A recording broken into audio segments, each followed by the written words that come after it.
అందరికీ నమస్కారం. నేను మీ గోపాల్ అయ్యంగార్. 11వ తారీఖు మే నెల నుంచి 17వ తారీఖు మే నెల వరకు మేషరాశి నుంచి మీనరాశి వరకు వార ఫలాలు ఎలా ఉందో ఈ రోజు తెలుసుకుందాం. ఈ రోజు మనం చాలా గొప్ప విషయం చెప్పాల్సింది ఏంటంటే, ఒకటి కాదు రెండు కాదు, ఏకంగా 3 గ్రహాలు మారిపోయాయి. కాబట్టి చెప్పేవాడికి కూడా చాలా ఇంట్రెస్టింగ్ గా ఉంటుంది. గ్రహాలు ఎప్పుడు అదే ప్లేస్ లో ఉండడం వల్ల చెప్పిందే చెప్తే జనాలకు ఏమంటారంటే, ఏంటంటే లాస్ట్ వీక్ అదే చెప్పారు, ఈ వీక్ అదే చెప్పారు అంటారు. కానీ ఇప్పుడు మాకు అవకాశం ఏంటంటే, బుధుడు మారిపోయాడు, మేను నుంచి మేషానికి వచ్చాడు. సూర్యుడు 15వ తారీఖు వచ్చేసి వృషభ రాశిలోకి వచ్చేస్తున్నాడు.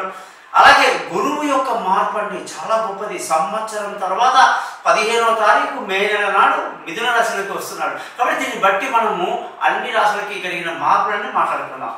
ఈ జ్యోతిష శాస్త్రంలో ఈ వారఫలం అనేది కేవలం ఈ వారానికి మాత్రమే సంబంధించింది. కానీ మీ జీవిత చక్రం మొత్తం చూడాలంటే మీ date of birth, time of birth, place of బర్త్ని బట్టి జాతక చక్రాన్ని రాసి అందులో లగ్నాన్ని, నక్షత్రాన్ని, రాశిని, అలాగే దశని గుర్తించి ఆ తర్వాత మీకు పరిహారాలు ఎలా ఉంటాయి, ఏ విధమైనటువంటి సంఘటన జరుగుతుంది అన్నీ కూడా క్లియర్గా మనం మాట్లాడుకోవచ్చు. కాబట్టి మీరందరూ మీ date of birth, time of birth, place of birth నాకు పంపించండి. మీ జాతకాలు 58 పేజీలు రెడీ చేసి మీతో ఫోన్లో 20 నిమిషాలు మాట్లాడి రికార్డ్ చేయించి మీ చేత వాయిస్ రికార్డ్ కానీ మీ ఇష్టం, అలాగే జాతకాన్ని మీకు పీడిఎఫ్ కూడా చేయడం జరుగుతుంది. తర్వాత ఒకవేళ మన వారఫలం బాగాలేదు కానీ జాతకం బాగుంది అనుకోండి, ఏం భయం లేదు. కానీ జాతకము బాగాలేదు, మన వారఫలం బాగాలేదు అనుకోండి, ప్రమాదాలు జరుగుతాయి.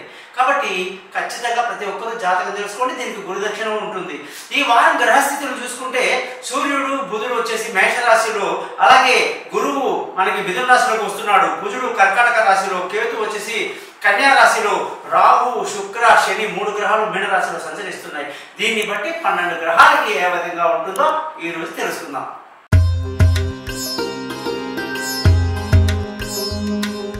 వృషభ రాశి వాళ్ళందరికీ కూడా 11వ తారీఖు మే నెల 2025 నుంచి 17వ తారీఖు మే నెల 2025 వరకు వార ఫలాలు ఎలా ఉందో చూసుకుందాం. ఈ వారంలో వృషభ రాశి వాళ్ళకి గురువు యొక్క మార్పు, బుధ గ్రహం యొక్క మార్పు, సూర్యగ్రహం యొక్క మార్పు వలన కలిగిన లాభాలు నష్టాలు ముందుగా తెలుసుకుందాం. సూర్యుడు ఎప్పుడైతే మనకి 15వ తారీఖు అంతా వృషభ రాశిలోకి వస్తున్నాడో, ఇన్ని రోజులుగా ఏ లావాదేవీలు జరిగినా కూడా చాలా ఇబ్బందికరమైన పరిస్థితి అన్నమాట. కొన్నాలన్నా అమ్మాలన్నా నష్టం జరిగేది అన్నమాట. తల్లి ఆరోగ్యం పట్ల ఇబ్బందులు చాలా ఉండేది. కాబట్టి విలువైన వస్తువులు, ఆస్తులు అన్నీ కూడా కొనడానికి మీకు ఈ యొక్క వృషభ రాశికి సూర్యుడు అనుకూలంగా వచ్చేసాడు. కాబట్టి మనం ఇప్పుడు ఏ లావాదేవీలు చేసినా కూడా అది లాభదాయకంగా ఉంటుంది అని చెప్పడం జరిగింది. ఇకపోతే మనకి బుధగ్రహం యొక్క మార్పు, బుధుడు ఎప్పుడైతే మనకు మీనరాశిలో నుంచి మేషరాశిలోకి వచ్చేసాడో దానివల్ల ఇప్పుడు ఈ యొక్క ధన ఆదాయంలో కొన్ని ఇబ్బందులు, అంటే అనుకున్న సమయానికి డబ్బులు రాకపోవడం, అనేక రకాల ఇబ్బందులు అవన్నీ కలగకుండా ఉండడానికి రోజు విష్ణు సహస్రనామం చదువుకోవడం బుధగ్రహం యొక్క మార్పు వల్ల జరిగిందన్నమాట. చదవాలి.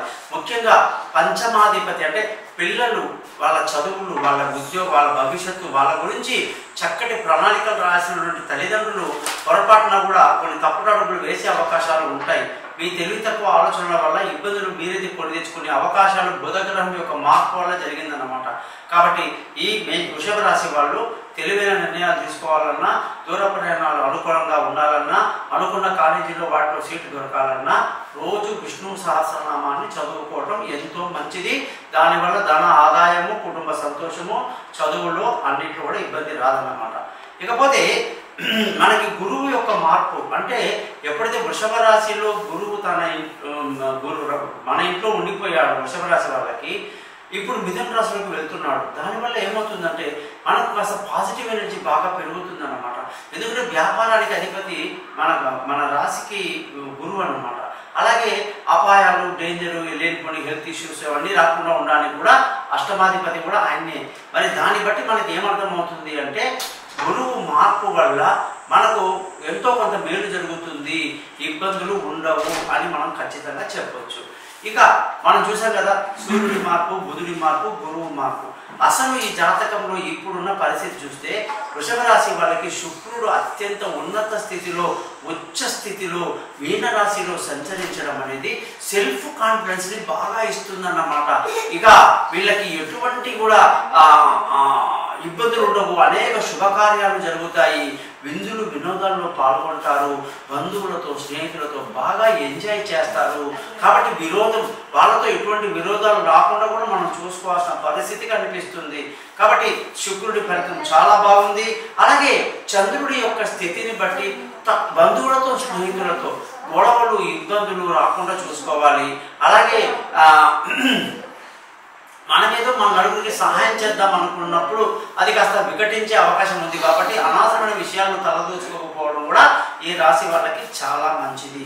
ఇక ఈ రాశి వాళ్ళకి కుజగ్రహం యొక్క అనుగ్రహం ఎలా ఉంది అంటే తృతీయ స్థానంలో కుజుడు ఉండడం వల్ల భార్యాభర్తల మధ్య చిన్న చిన్న గొడవలు, వాదాలు, వివాదాలు అది కాస్త ఎక్కువయ్యే అవకాశాలు కాకుండా తెలివిగా తప్పించుకునేవాడు నేర్పరి అన్నమాట. అదొకటి. తర్వాత పార్ట్నర్షిప్లో వ్యాపారం కలిసి రాదు. పెళ్లి కాని వాళ్ళకు ఇప్పట్లో పెళ్లి కుదిరే అవకాశాలు తక్కువ. దూరంగా ఉన్న వాళ్ళ జోలికి అసలు పోవద్దు. అలాగే పెళ్లి ప్రయత్నాలు ఏదైతే ఉన్నాయో కొంచెం మందకోడిగా జాగుతాయి. కాబట్టి టెన్షన్ ఏం పడాల్సిన అవసరం లేదు. పార్ట్నర్షిప్లో వ్యాపారం దెబ్బతింటుంది, ప్రేమికులకు అనుకూలంగా లేదని ముందే చెప్పా.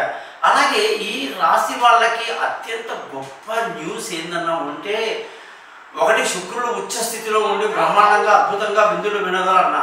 అలాగే శని 11వ ఇంట్లోకి వచ్చేసి అసలు పట్టలేమన్నమాట వృషభ రాశి వారిని. పట్టిందల్లా బంగారం. ముఖ్యంగా అదృష్టానికి అధిపతి ఆయన. అదృష్టం అంటే తల్లి, తండ్రి, తాతలు, ముత్తాతలు లేదా మామగారు, అత్తగారు ఎక్కడి నుంచి ఏ డబ్బు రావాలన్నా మీ చేతికి వచ్చేస్తుంది. ఆస్తి పంపకాలు, వివాదాలు, గొడవలు అన్ని తొలగిపోతాయి. ముఖ్యంగా అదృష్టం బాగా కలిసి వస్తుంది. పట్టిందల్లా బంగారమే. ధర్మాన్ని 100% పాటిస్తారన్నమాట శనిగ్రహం యొక్క అనుగ్రహం వల్ల. మరి అన్నిటికీ మించి ఉద్యోగానికి చూస్తే ఉద్యోగంలో కొత్త ఉద్యోగ అవకాశాలు, ధన ఆదాయాన్ని పెంచే ఆలోచనలు, పెద్ద పెద్ద వాళ్ళతో పరిచయాలు, అలాగే అనేక ఆఫర్లు, ఇంటర్వ్యూలు సక్సెస్ అవ్వటాలు. కానీ ఉద్యోగం లేని వాళ్ళకి పూర్తిగా 100% ఉద్యోగాన్ని ఇచ్చేటువంటి వృషభ రాశికి అద్భుతంగా ఉందన్నమాట.